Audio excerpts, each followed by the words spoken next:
तो अब रूस के द्वारा डीजल और पेट्रोल के एक्सपोर्ट पर लगाए सैंक्शन का फायदा भारत को हो रहा है। अगर आपको नहीं मालूम है तो बता दे कि रूस ने डीजल और पेट्रोल समेत गैस के एक्सपोर्ट पर पूरी तरह से प्रतिबंध लगा दिया है। यानी कि रूस के द्वारा अन्य देशों को डीजल और पेट्रोल का एक्सपोर्ट बंद कर दिया गया है। इसके बाद जो यूरोपीय देश है वहां पर डीजल और पेट्रोल की कमी होने लगी, क्योंकि रूस भी एक यूरोपियन देश है, जिसके कारण वह यूरोप के सभी देशों में डीजल और पेट्रोल एक्सपोर्ट करता था।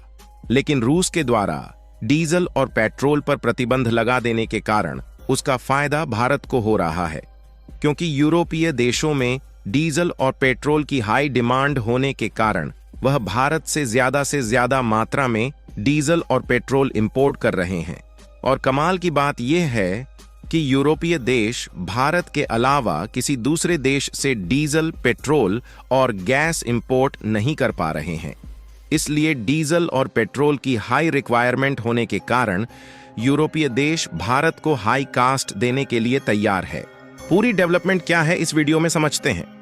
लेकिन वीडियो में आगे बढ़ने से पहले भारत का एक्सपोर्ट मार्केट यूरोपीय देशों में भी बढ़ रहा है। इसके लिए इस वीडियो को एक लाइक जरूर करें और चैनल को भी सब्सक्राइब जरूर कीजिएगा, क्योंकि एक वीडियो को बनाने में काफी ज्यादा रिसर्च और मेहनत लगती है।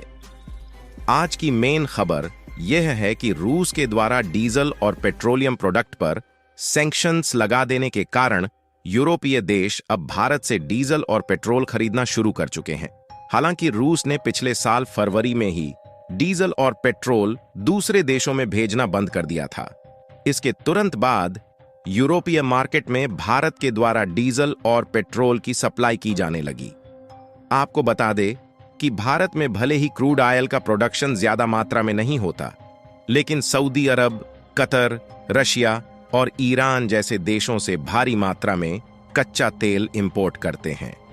और उन्हीं कच्चा तेल को भारत में रिफाइंड किया जाता है, जिससे डीजल, पेट्रोल, केरोसिन, पॉलीथीन और वैक्स निकलता है, जिसको इंडियन ऑयल मार्केट में सप्लाई किया जाता है। और इसके साथ साथ दूसरे देशों में भी भारी मात्रा में डीजल और पेट्रोल का एक्सपोर्ट किया जाता है, क्योंकि कुछ देश ऐसे हैं जहां पर ऑयल रिफाइनरी मौजूद नहीं है, जिसके कारण वह भारत, चीन और रूस जैसे देशों से डायरेक्टली डीजल और पेट्रोल खरीदते हैं। और भारत को इसी का फायदा एक बड़े लेवल पर हो रहा है, क्योंकि रूस के द्वारा डीजल और पेट्रोल की सप्लाई जब से बंद हुई है, तब से भारत के द्वारा डीजल और पेट्रोल का एक्सपोर्ट यूरोपीय देशों में हर महीने सरप्लस में जा रहा है। द इकोनॉमिक टाइम्स की एक रिपोर्ट के मुताबिक दिसंबर के महीने में केवल डीजल के एक्सपोर्ट में 42% का इजाफा देखा गया। ये तो केवल डीजल का एक्सपोर्ट है, जबकि पेट्रोल और गैस का एक्सपोर्ट अलग है। और इससे भारत को सबसे बड़ा फायदा इसलिए हो रहा है क्योंकि जब रूस और यूक्रेन के बीच युद्ध शुरू हुआ तो रूस ने भारत को सस्ते दामों में कच्चा तेल खरीदने का ऑफर दिया, और भारत ने रूस के द्वारा दिए गए इसी ऑफर का फायदा उठाते हुए भारी भरकम मात्रा में कच्चे तेल को सस्ते दामों में खरीदा था, जिसमें भारत ने लगभग 1.7 मिलियन बैरल क्रूड ऑयल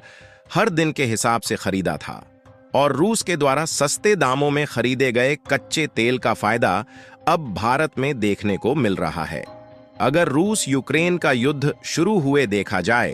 तो आज तक लगभग 700 दिन से ज्यादा हो चुके हैं, और इस बीच में भारत के द्वारा डीजल का एक्सपोर्ट देखा जाए तो इसमें 572% की ग्रोथ देखने को मिला है। और यह सिर्फ डीजल के लिए है, जबकि पेट्रोल और गैस का एक्सपोर्ट अलग है।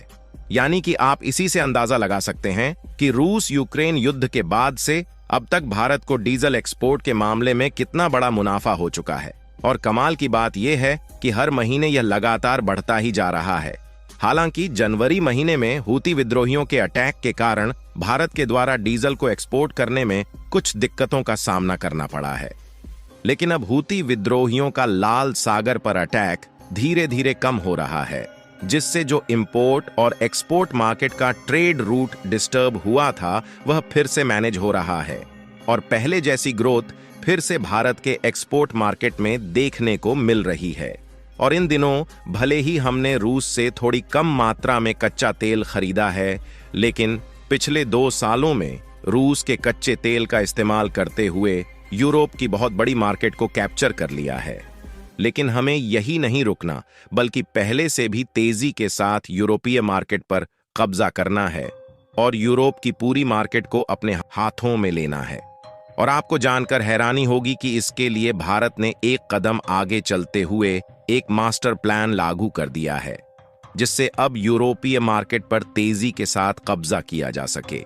क्योंकि अगर भारत इसमें देर करता है तो चीन जैसे देश अपना कदम आगे बढ़ा देंगे,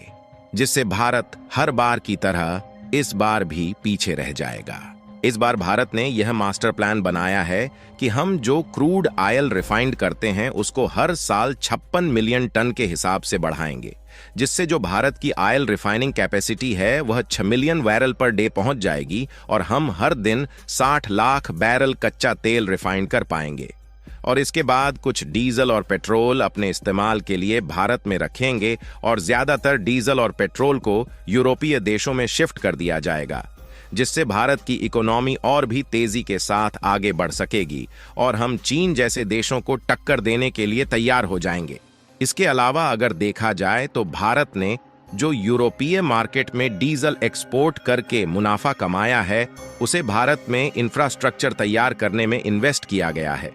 जिसे भारत के द्वारा सड़क और नए नए पुल निर्माण करने में खर्च किया गया है। और इसीलिए भारत चाहता है कि हम यूरोपीय मार्केट में तेजी के साथ अपनी जगह बनाएं और यूरोपीय देशों को तेल की जरूरत के लिए भारत पर डिपेंड कर सके, जिससे भारत की जीडीपी को और भी ज्यादा तेजी के साथ आगे बढ़ाया जा सके। और अगर आप सोच रहे होंगे कि यूरोपीय देश भी खुद आगे चलकर कच्चे तेल को रिफाइंड कर लेंगे तो वह भारत से डीजल और पेट्रोल इंपोर्ट क्यों करेंगे, तो इसके लिए आपको बता दें कि यूरोपीय देशों में पॉल्यूशन ज्यादा होने के कारण इन देशों में जो रिफाइनरी पहले से ही मौजूद है उनको बंद किया जा रहा है और इसी का फायदा आगे चलकर भारत को और भी ज्यादा मिलने वाला है और यूरोपीय देश भारत से ही डीजल और पेट्रोल इंपोर्ट करने वाले हैं। और इस समय देखा जाए तो भारत दुनिया का तीसरा सबसे ज्यादा क्रूड ऑयल इंपोर्ट करने वाला देश है, जहां हम 85% हिस्सा अलग अलग देशों से इंपोर्ट करके रिफाइंड करते हैं। इसके अलावा कुछ दिनों पहले ईरान के ऊपर लगाया गया प्रतिबंध हटा लिया गया है, जिससे वह दोबारा भारत को कच्चा तेल और गैस सस्ते दामों में बेचने जा रहा है। और मजे की बात यह है कि ईरान ने खुद भारत को सस्ते दामों में तेल खरीदने का ऑफर दिया है और भारत इस मौके को बिल्कुल भी नहीं छोड़ने वाला है। जिस तरह रूस और यूक्रेन के युद्ध के समय सस्ते दामों में भारत में रूस से कच्चा तेल इंपोर्ट किया था, अब उसी तरह ईरान से भी सस्ते दामों में कच्चा तेल इंपोर्ट करने वाला है। बाकी आपको क्या लगता है कि जिस तेजी के साथ भारत यूरोपीय मार्केट पर कब्जा कर रहा है, आगे चलकर भारत का एक्सपोर्ट मार्केट और भी बढ़ेगा या नहीं? अपनी राय कमेंट में जरूर बताएं और इस वीडियो को लाइक करके अपने मित्रों तक शेयर जरूर करें, जिससे उन्हें भी जानकारी मिल सके। साथ ही चैनल को सब्सक्राइब करके बेल नोटिफिकेशन को ऑल पर जरूर सेलेक्ट करें, क्योंकि आपके द्वारा चैनल को सब्सक्राइब करना ही हमें अच्छे कंटेंट लाने में मदद करता है। जय श्री राम।